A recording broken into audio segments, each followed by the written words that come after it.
A loud scream woke up the whole house. It was the middle of the night. Amara Adeyemi jumped out of bed, her heart beating very fast. The scream came from inside her house. Her 3-year-old son, Chidi, was born special. He couldn't walk or talk well like other kids, but he had never screamed like this before. "Chidi," she called out. "Chidi." No one answered. The silence was scary. Very, very scary. "Mama, look, Chidi is smiling at me," 7-year-old Ngozi said. She was waving a bright cloth in front of her little brother's wheelchair. Amara looked up from cooking dinner. She smiled at her children. "That's because you're his favorite person, my sunshine." Chidi watched the cloth move. His small hands tried to reach for it. His fingers didn't always work the way he wanted them to. "Will Chidi ever walk, Mama?" Ngozi asked. She had asked this many times before. Amara put down her knife. "The doctors say many things can happen with good care, but Chidi is perfect just the way he is. The kids at school say he has a curse," Ngozi said very quietly. Amara cut the onion in half with one strong chop. "Those kids don't know anything. They don't know about special blessings that come in different ways." Someone knocked on the door. Amara wiped her hands and went to open it. "Ah, Funke, come in, come in."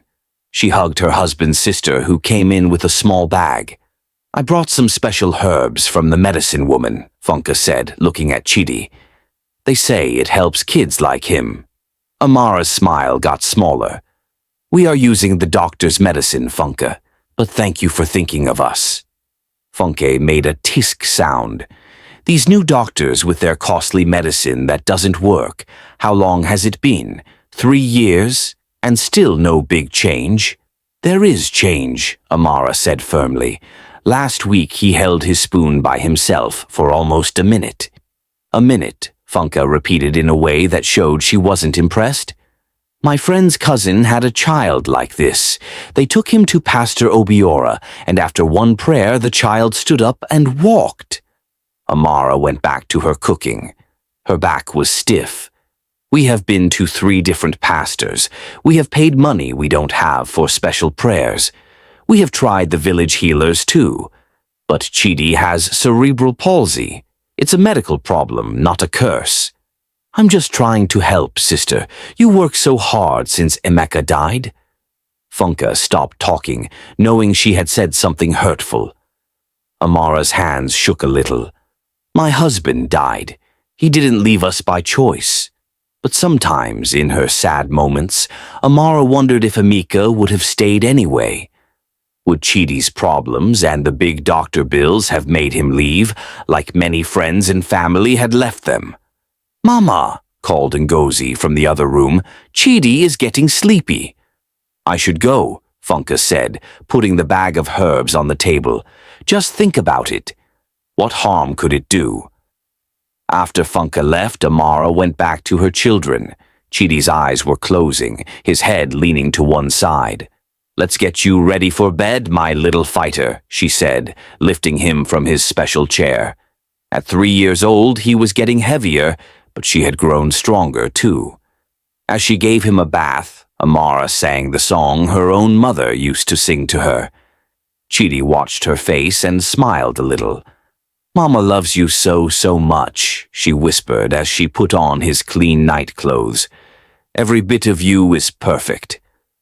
Later, as she filled a bucket with water for tomorrow's washing in the kitchen, Amara felt very tired. The small house needed cleaning, clothes needed washing, and she still had to get things ready for her market stall tomorrow.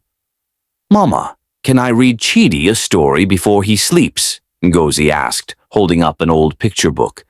"Yes, my love, but just one story. You both need to rest." Amara smiled as she listened to her daughter reading. Ngozi used different voices for each character. Ngozi had grown up fast, helping with things most 7-year-olds don't do. When the story was done, Amara tucked both children into bed. Chidi slept in a small bed next to hers. Ngozi had her own sleeping mat in the corner of the room. "Good night, my treasures," she said, kissing each child on the forehead. "Mama," Ngozi said sleepily. "Will you stay up late again?" Amara nodded. "Just for a little while. I have to finish sewing Mrs. Obi's dress." "You should rest too," Ngozi said, her eyes already closing. "I will, sunshine. Very soon." But there was always more work to do. After the children fell asleep, Amara sat by the light of their one lamp, sewing a torn dress. The extra money would help pay for Chidi's next doctor visit. As the night went on, Amara got very sleepy. The needle fell from her fingers and she woke up with a start. She had fallen asleep without meaning to. "Just a few minutes," she told herself, putting her head down on the table. "I'll rest for just a few minutes." Her eyes closed. The house was quiet. Everyone was asleep. In the dark room where the children slept, something was happening. Little Chidi was awake. His eyes were open in the darkness. His tiny hands gripped the edge of his bed.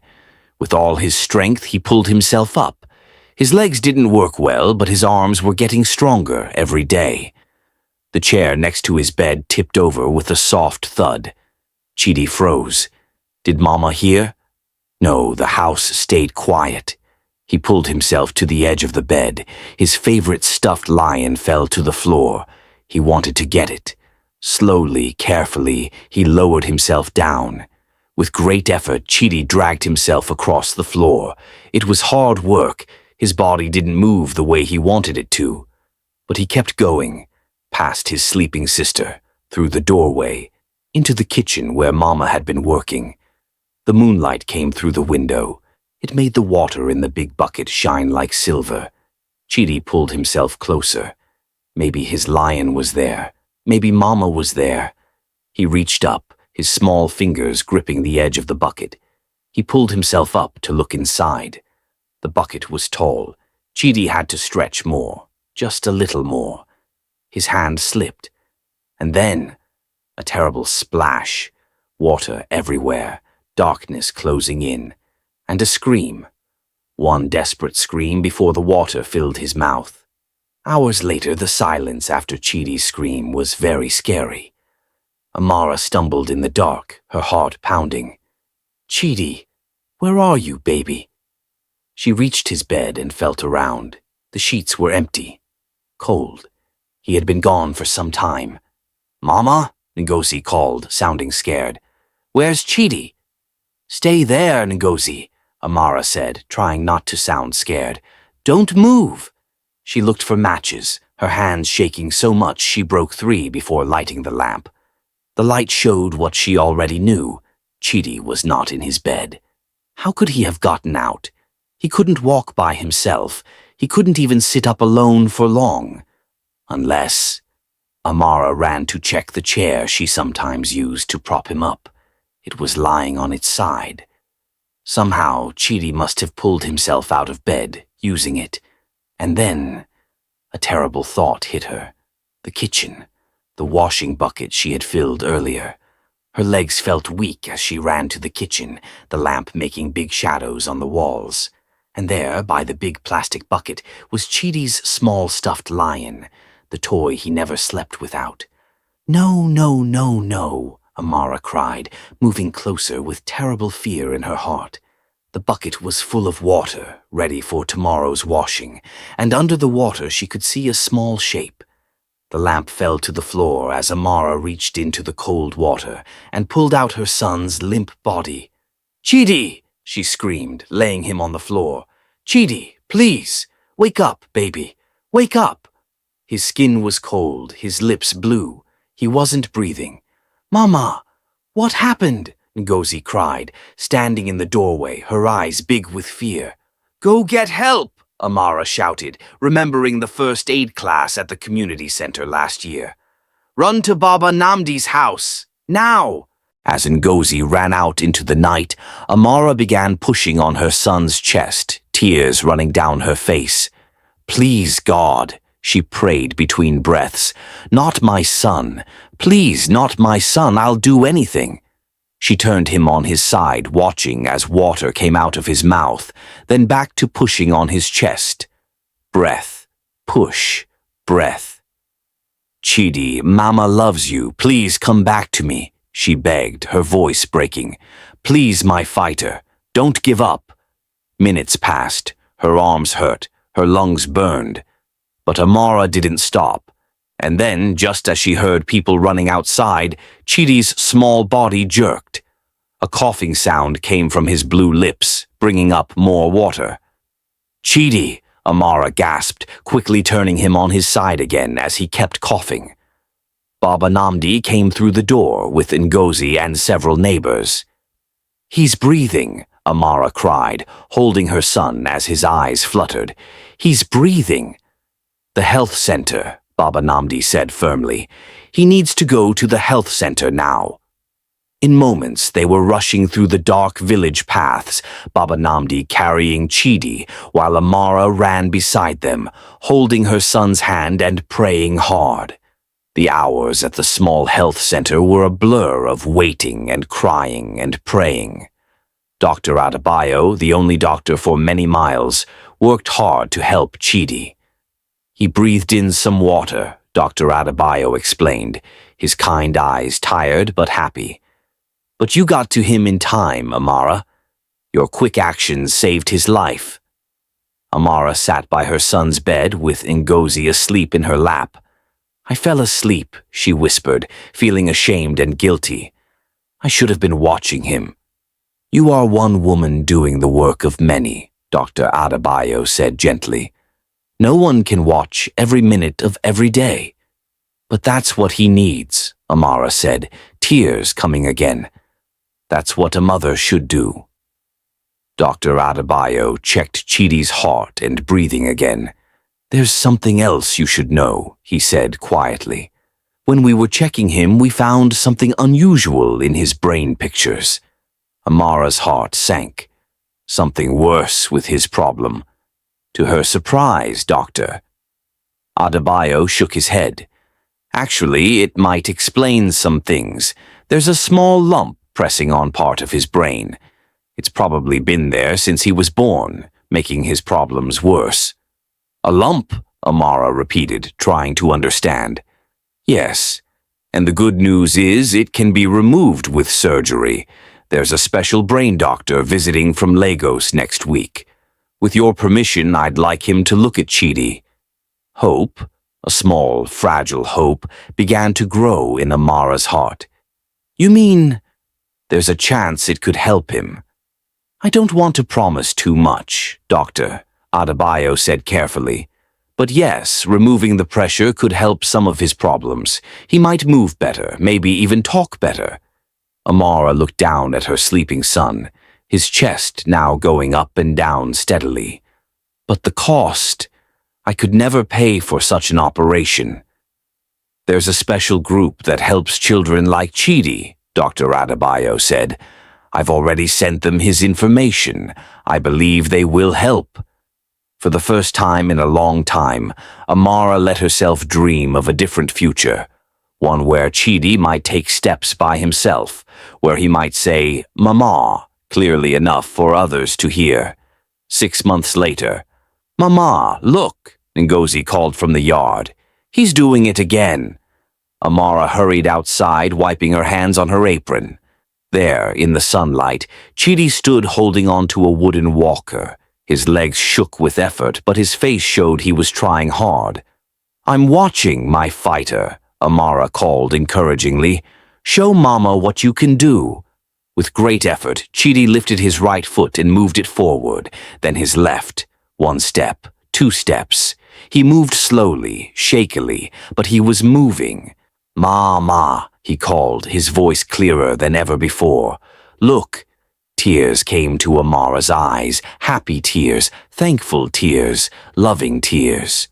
I see you, Chidi. Mama sees you. The operation had not fixed everything. Chidi still had cerebral palsy. He would always have challenges that other children didn't have, but removing the lump had helped him in ways the doctors once thought impossible. He's going to walk to school with me someday, Ngozi said proudly. Yes, Amara agreed, her heart full. I believe he will. Later that evening, as she tucked her children into bed, Amara thought about the night that almost took her son away from her, the night that led to finding the lump in his brain. Mama, Chidi said, reaching for her hand. These days he could say several words clearly, each one a special gift. Yes, my love. Story, he asked, his eyes bright and alive. Amara smiled and began. Once upon a time there was a brave boy named Chidi, who was the strongest boy in all the land. As she told the story, Amara thought about all the mothers like her, carrying heavy loads all alone. She thought about how close she came to losing everything because of one tired moment, and she thought about the neighbors who helped them when they needed it most. Tomorrow she would start a group for parents of special children. They would share their stories, their hard times, and their good times. They would remind each other that no one should walk alone. And the brave boy knew, Amara continued, that his greatest strength was not in his body, but in his heart, and in the hearts of those who loved him. Chidi's eyes closed, a smile on his lips. Beside him, Ngozi was already asleep, one hand reaching toward her brother. Amara kissed each child softly. Sleep well, my treasures, she whispered. Tomorrow brings new steps, new words, new hope. Outside, the stars shone bright in the Nigerian sky, watching over a mother who had almost lost everything, only to find something even more precious: hope.